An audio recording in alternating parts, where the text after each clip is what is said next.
Sekarang kita masuk ke video berikutnya.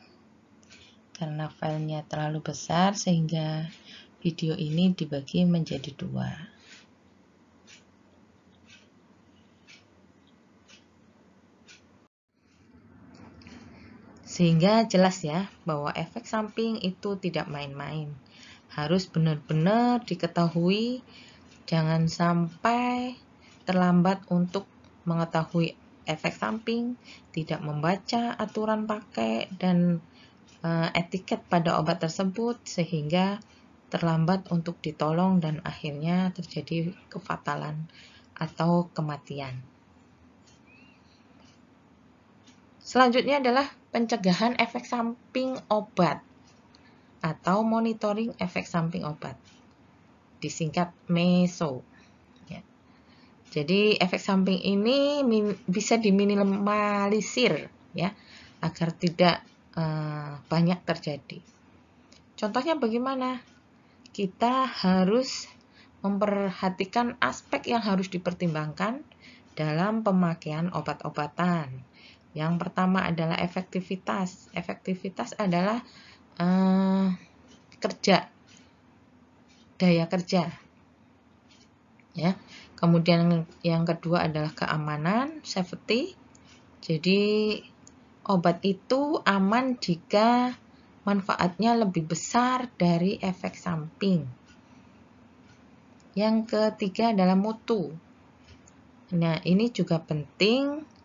Jadi, mutu obat harus tetap terjaga kualitasnya agar konsumen itu terlindungi dan mendapatkan produk obat yang berkualitas. Kemudian yang keempat adalah rasional. Rasional itu adalah sesuai atau penggunaan obat yang tepat guna. Jadi bukan berlebihan, bukan sesuai kemauan ya. Jadi harus rasional atau sesuai kebutuhan. Dan yang kelima tentunya adalah harga. Jika harga obat terjangkau dan efektif, kemudian bisa menyembuhkan, tentunya akan banyak dipilih dari konsumen ataupun tenaga kesehatan yang memberikan resep kepada penderita atau pasien. Selanjutnya masih monitoring efek samping obat atau MESO. Kenapa perlu MESO kira-kira?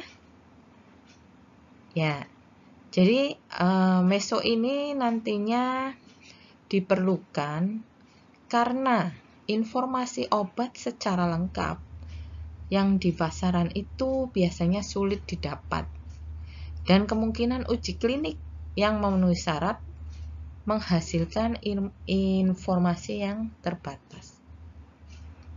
Ya, jadi kadang kita tidak tahu asal muasal obat ini, kapan diuji coba dan lain-lain, sehingga perlu adanya monitoring efek samping dari obat. Nah, di sini adalah wewenang dari BPOM. Pernah dengar BPOM? Balai Pengawasan Obat dan Makanan. Ya, betul. Maka perhatian terhadap reaksi ini yang tidak diinginkan selama penggunaan obat perlu dipantau secara sistemik. Nah, itu. Kemudian tujuan MESO sendiri adalah memberi umpan balik adanya interaksi pada petugas kesehatan. Misalnya petugas kesehatan dapat laporan dari konsumen atau penderita adanya efek samping dari obat tersebut. Nanti petugas kesehatan melaporkan ke MESO. Kemudian membuat peraturan yang sesuai. Tata caranya bagaimana, cara melaporkan, ya, formatnya seperti apa. Kemudian yang ketiga, memberi peringatan pada umum bila dibutuhkan. Memberi peringatan itu jika terjadi hal-hal kejadian luar biasa tentang efek samping, kemudian memberikan penjelasan ya kepada umum atau massa atau masyarakat bila dibutuhkan. Dan yang terakhir adalah tujuannya untuk mendata secara esensial yang tersedia sesuai sistem yang dipakai oleh WHO.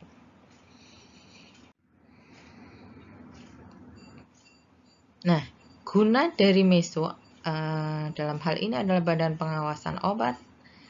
Yang pertama, menilai hubungan kausal atau sebab akibat obat dengan gejala yang dicurigai sebagai keluhan efek samping obat. Misalnya berdampak pada peredaran dan penandaan obat. Nanti ada aturannya sendiri yang diinikan oleh MESO atau Badan Pengawasan Obat. Kemudian untuk perusahaan farmasi, yaitu dengan cara pengamanan investasi yang telah ditanam dalam pengembangan dan penelitian obat baru. Nah, perusahaan farmasi harus bisa menjamin keamanan obat yang akan diproduksi.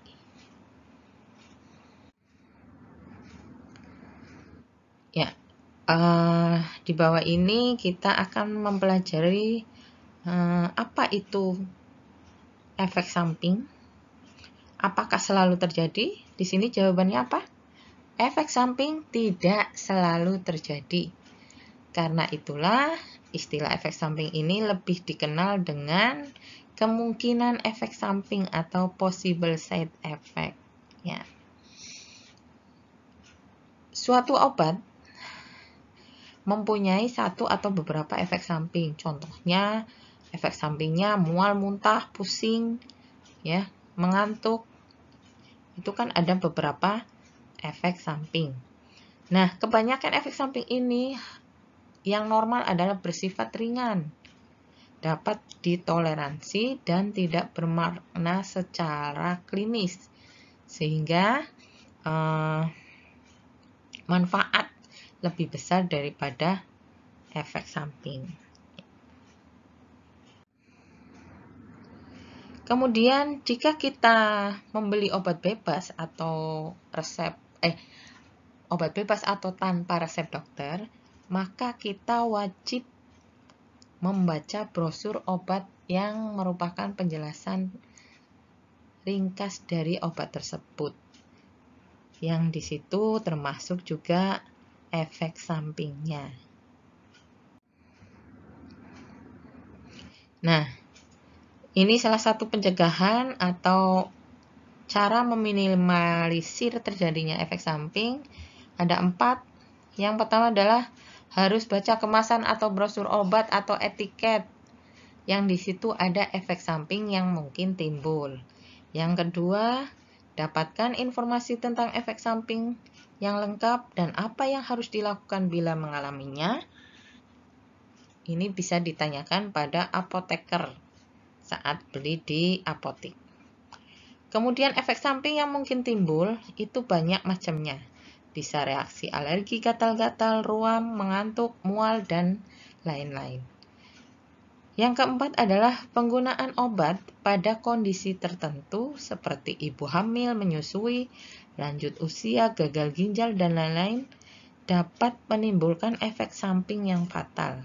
Sehingga harus diperhatikan pada garis bawah bahwa kondisi pasien seperti apa. Nah, ini harus dalam pengawasan dokter maupun apoteker.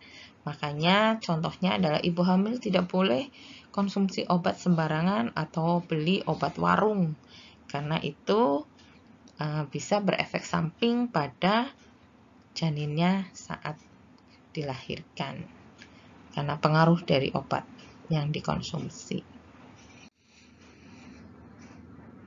Ya, untuk pencegahan efek samping tadi beberapa sudah disampaikan di atas. Intinya sama ya. Jadi penggunaan obat itu tidak disarankan pemakaian secara terus-menerus. Kecuali memang sudah resep dokter dan dalam pengawasan. Kemudian gunakan obat sesuai dengan anjuran yang tertera pada etiket atau brosur. Tadi sudah disampaikan juga di slide sebelumnya.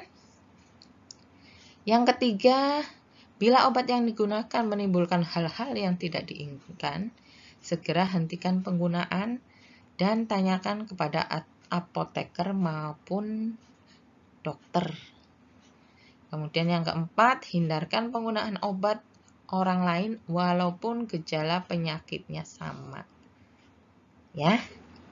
Jadi kemungkinan satu dengan yang lain itu berbeda. Harus benar-benar sesuai orangnya.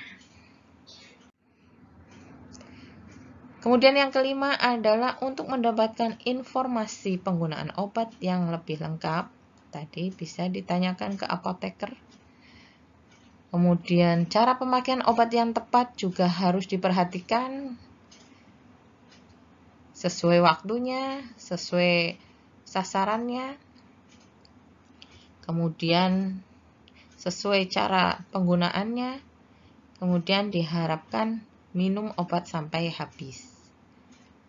Ya, terutama antibiotik. Itu disarankan sampai habis. Kemudian yang ketujuh, perhatikan kontraindikasi. Kontraindikasi ini sama pentingnya untuk diperhatikan. Karena kontraindikasi sendiri merupakan keterangan mengenai kondisi-kondisi yang tidak cocok atau beresiko jika mengkonsumsi obat tersebut. Nah, apalagi jika obat itu adalah obat warung atau obat bebas tanpa resep dokter. Ya, baik, untuk penjelasan kali ini saya rasa sudah saya sampaikan semuanya.